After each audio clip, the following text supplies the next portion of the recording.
Salt is an ionic compound made of sodium and chloride. It's made with sodium metal and chlorine gas. Sodium has a single valence electron that it can easily use. Chlorine has 7 valence electrons and it can easily gain one. When sodium and chlorine react to form a compound, the sodium atom gives 1 valence electron to the chlorine atom. Thus, sodium and chlorine atoms combine in a 1-to-1 ratio and both ions have stable octets. Why do we need salt in our lives? Well, Maria, salt is essential to life. Sodium ions are one of the most abundant ions in the human body and are necessary to regulate fluid equilibrium.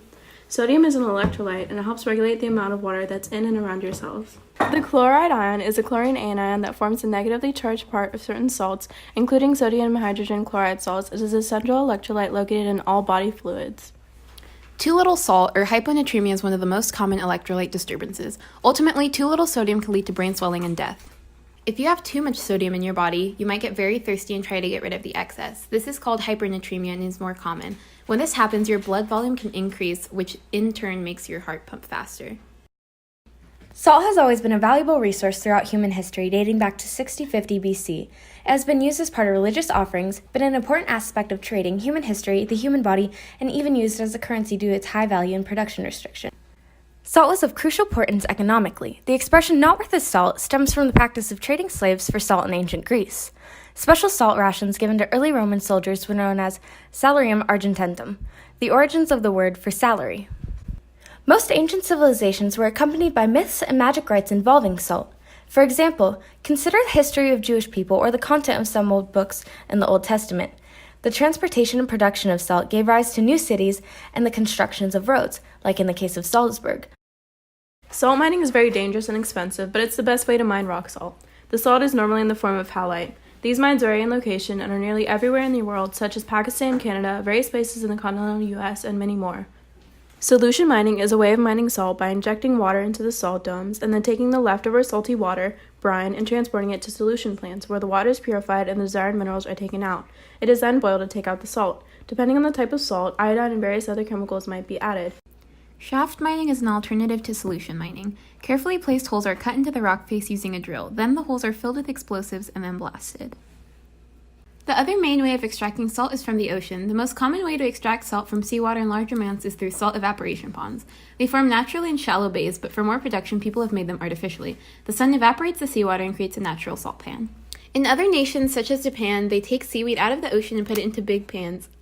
Stop. Let the sun evaporate and harvest the salt by shaking it out of the seaweed. Wow. Just leave it. The end. Just leave it. The end. Thank you for watching.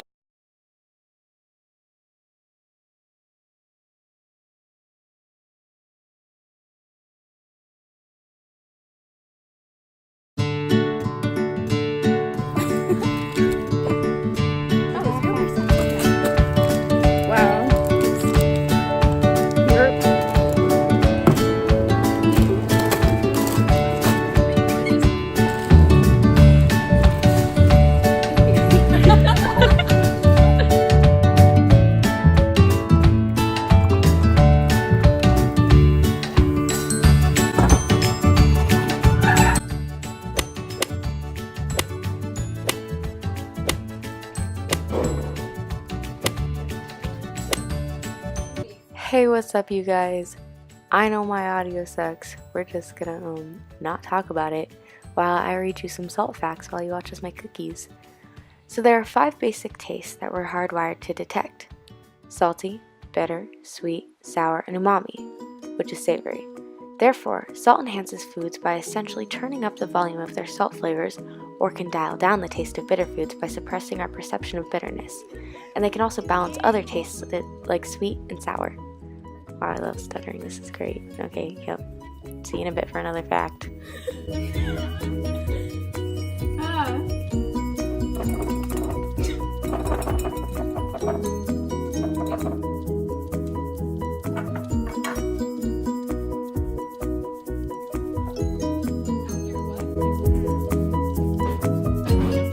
Yep, that's how you do it.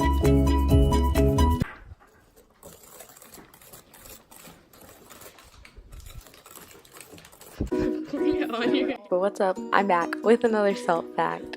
So, salt essentially unravels the tight spiral structure of proteins, making their flavors tastier and helps release aroma molecules from food into the air.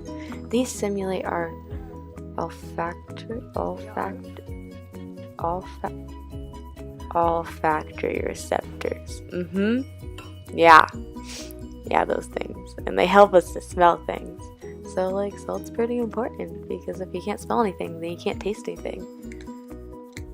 That's facts. Yep. Okay, bye, guys.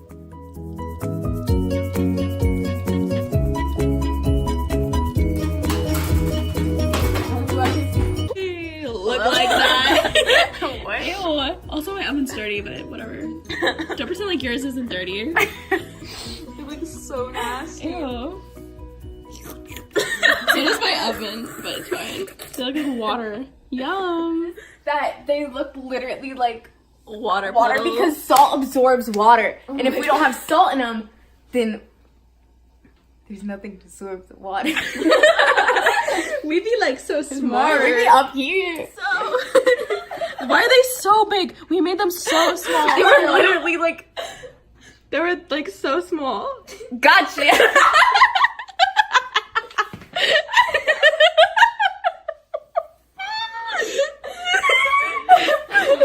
They were so small, but now they're like, wow. Okay.